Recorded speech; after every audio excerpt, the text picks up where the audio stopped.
Hello and welcome from the Paris Motor Show 2014. Finally, I got the chance to walk around a little bit, and let me tell you what's happening around us here. Okay, on my left is Skoda, and Skoda has a surprisingly good-looking Fabia. Now, I've spent quite a lot of time here. That's because Skoda seems to have the best internet connection. The new Fabia is lower and wider from its predecessor. It also has a large boot, keyless ignition, mirror link and small engines. Besides the hatchback, in Paris, Skoda presented the Estate for the first time. And it seems that the most interesting thing on the Volkswagen stand is a robot. My name is Frank. Hi, it's nice to meet you. Hi. My name is Inez. Hi. Is it possible you back up a little bit and come back to me? I think so, sure. You want me to just back up and then come straight towards you? Yes, please, if possible. Okay.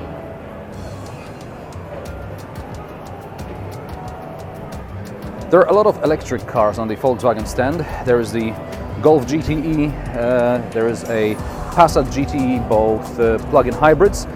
There is my favorite, well, production car, XL1, and based on it is the XL Sport concept. Now this thing, besides the electric motor, is also powered by a Ducati motorbike engine, and it's a way of Volkswagen telling the world that Ducati is now a Volkswagen brand. And now we will go towards Ducati now, and I will show you something really interesting there. By the way, XL Sport is Volkswagen's 200 millionth car. For this occasion, during the Media Night event, Volkswagen President Martin Winterkorn presented a check for 200,000 euros to the founder and chairperson of the Cinema for Peace Foundation, actress Catherine Deneuve.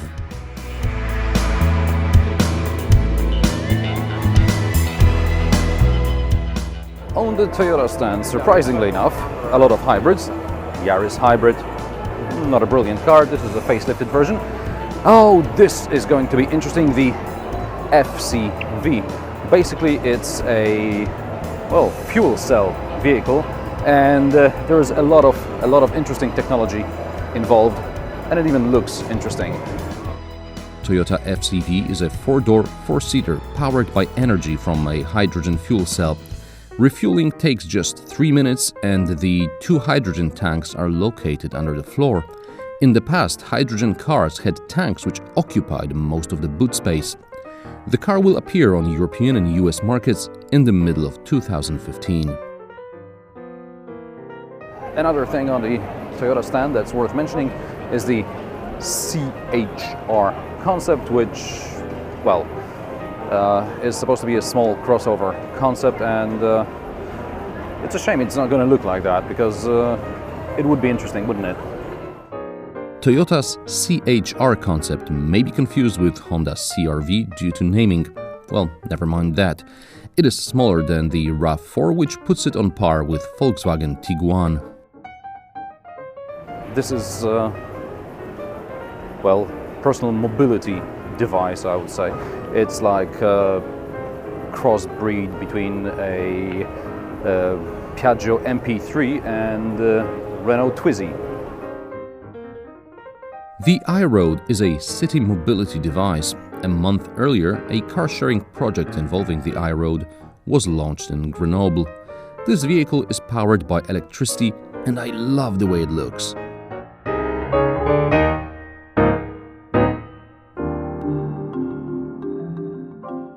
I promised you Ducati, and Ducati it is. It's the Ducati Scrambler, a handsome bike, and some people say the star of the show, even though this is actually a car show, not a bike show, but still a very good looking bike. 800cc, 74 horsepower and around 200 kilograms. This is the Icon version. Check out Ducati's website to see the more interesting and classic looking urban enduro model. An interesting thing at the Audi stand is the TT Sportback concept. I know Audi TT is theoretically a 2+2 coupe, but I wouldn't ask a friend to sit in the back. Here we get an extra pair of doors and 2 usable seats for people with legs and heads. A car show wouldn't be a proper car show without a Lamborghini. And this Lamborghini, unlike many others, is actually not particularly vulgar. It's a hybrid Lamborghini, and I think it's, in terms of design, it's sort of going back to the roots, and I like the way it looks, and I like the way it can drive silently, not just with the V10 engine. I don't know about you, but I see a bit of Miura here. It's a beautiful car, the Asterion. It's got 910 horsepower, a V10 5.2-liter engine, and if it were ever made, it would go from 0 to 100 km per hour in 3 seconds, and drive up to 50 km on electric energy only. Unfortunately, this is just a concept. The technology will probably end up in a Lamborghini SUV.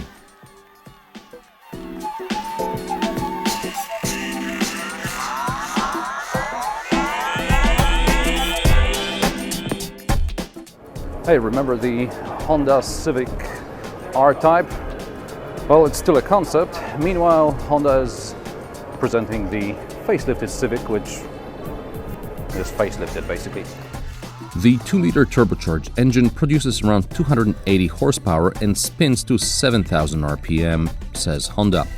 The new Type R will be Honda's most powerful model yet, but we still have to wait for the final production version.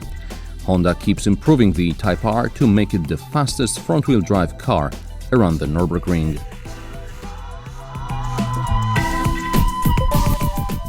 Now, I won't be talking about Mazda because you can just view my first encounter with the new MX-5 by clicking somewhere around here. Hyundai, they've got a huge stand and they've got a really pleasant surprise for us here, and it's the new i20, which looks like a bit of everything we know, and probably this is why I like it, and probably that's why you're gonna like it too. It's a really good looking car, this. Hyundai i20 now has better equipment, which includes LED lights or a reversing camera. There is also more space inside, with the wheelbase extended by almost 5 centimeters. Skoda Fabia has a 300-liter boot, and the i20 has 320 liters. Now, the thing about Kia is that they make some pretty decent cars, just like Hyundai, but they paint them white, gray, and brown. The premier here is the brown Sorento. It's the 3rd generation of Kia's largest SUV. Gosh, how time flies. This car is almost 10 centimeters longer from the 2nd generation. At the same time, it's somewhat lower and wider, which, according to Kia, makes it look slimmer. There is also more space inside because wheelbase was extended by 8 centimeters. Boot capacity increased more than 17% to 605 liters. This is the EOLAB concept, which basically is a competitor to Volkswagen XL1 in terms of efficiency, but this one is actually supposed to carry 4 people, which is nice. The XL1 carries just 2. A big thing for Renault is its new Espace, which is just about everywhere.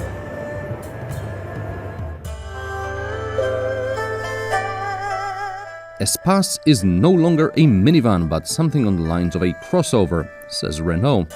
A large boot, space for 7 people, and a completely new dashboard. Unfortunately, the cockpit now seems less roomy. 4-wheel steering should make parking easier.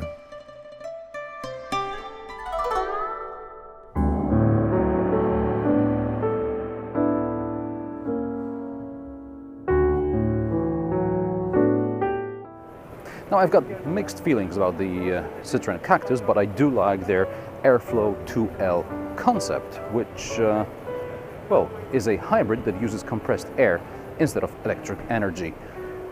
Wow. Cactus 2L Airflow has a hybrid air powertrain. That's a 3-cylinder pure tech engine working in tandem with a turbine powered by compressed air. The car is supposed to use just 2 liters of petrol per 100 kilometers, hence the name 2L. Now, it's been a while since we had a decent limo from Peugeot, and here's a concept. What do you think about it? Peugeot Exalt is a typical concept car which looks interesting and has an interior which will never make it into production. Under the bonnet is a 1.6 turbo engine producing 270 horsepower that we know from the RCZ-R. Okay, there's also an electric motor driving the rear wheels, giving the Exalt a total output of 340 horsepower. Citroen is changing its approach to the DS sub-brand. Basically, it's going to be just DS, not Citroen DS. And speaking of DS,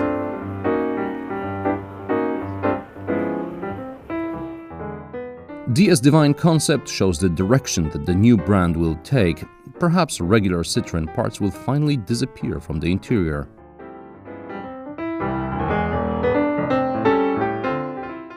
like with Mazda, I'm not going to talk about the Volvo XC90 because you can see more of it by clicking here. On the Ford stand, we have the new Mondeo, a car that everyone is waiting for, well, almost everyone. And it does look a bit like Aston Martin from the front, doesn't it? Ford Mondeo can be powered with engines as small as 1.5-liter EcoBoost, producing 160 horsepower. There is also a hybrid version, which should cost less than the most powerful petrol or diesel versions.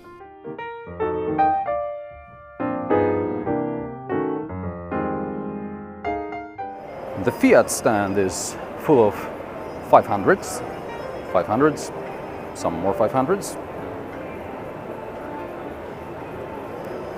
and the 500X, which is the new crossover, and I can't make up my mind about what it looks like in person. Perhaps you can tell me in the comments below. If Jeep Renegade was too boxy for you, then Fiat 500X looks like a computer mouse. It replaces the Suzuki-based Fiat Sedici. Inside, stuff we've already seen in the 500L. I think I like the Jeep more.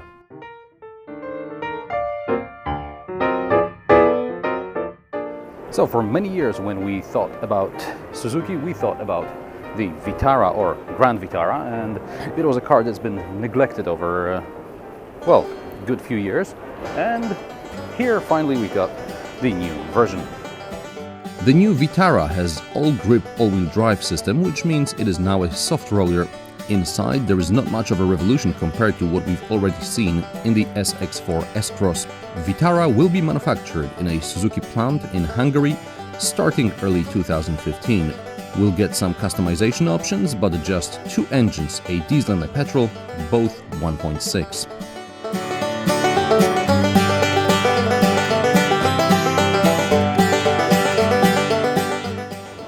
What's new on the Mini stand? Well, it's a 5-door Mini which has 5 doors. For me, a Mini should be a bit weird, which is why I like the Clubman. Unfortunately, I'm in the minority. However, I do expect great handling, just like the regular Mini. And on the same platform, we will soon see the new BMW 1 Series.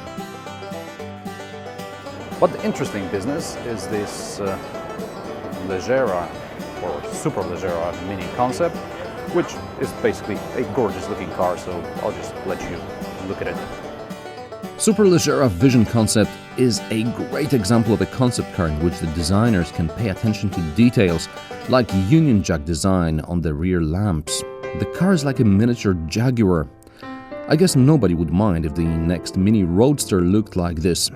That is, if there is going to be the next generation Mini Roadster. Now, there isn't much happening at the BMW stand, despite there being so many cars behind me. Well, we've got the 2 Series convertible. Okay, I love convertibles, but it's nothing unexpected or particularly exciting. There is the 2 Series Active Tourer, which I'm waiting to drive by now, and there is the new X6, which looks like the new X6. BMW has two X6 cars on its stand, one is up on the shelf and the other one is closed off. The car was controversial from the start, but that didn't stop 250,000 people from buying the first generation. Oh, how the mighty have fallen. It's surprising that despite all these lights and glamour here on my left, I'm more excited to see the new Hyundai i20 or the new Skoda Fabia. By the way, that's the new Opel Corsa. What's wrong with the new Opel? It's basically a bigger version of the Adam, which is hardly a good car. After 8 years of waiting for a new generation, this evolution may not be enough to compete against the Fiesta, Fabia or the 208. The new Corsa is simply average. And on the Jaguar stand we have the BMW 3 Series competitor, the Jaguar XE. After an extravagant XJ, which Ian Callum probably still regrets, the XE is very conservative. Compared to the Audi or Mercedes, I would say the interior looks almost cheap. The big question is, how does it drive?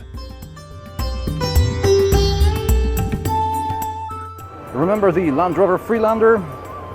Well, forget about it, because this is the new Discovery Sport. This is the first of the 3 announced Discovery models. The car will compete against Audi Q5, BMW X3 and Mercedes GLK. The Land Rover may win buyers with a third row of seats and better off-road capability.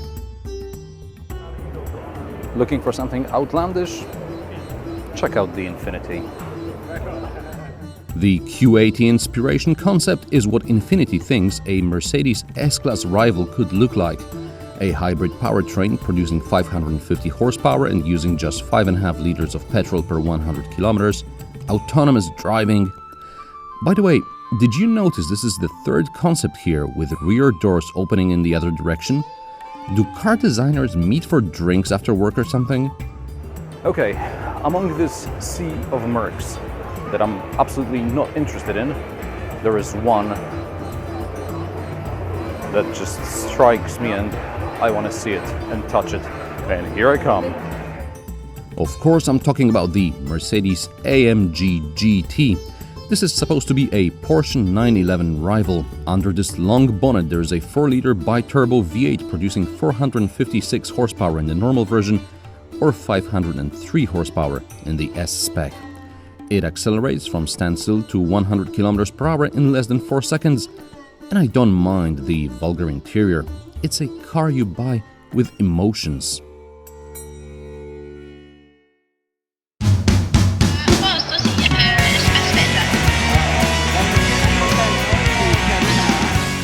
There was plenty of emotions in Paris, just like interesting cars. Unfortunately, I'm unable to show you everything.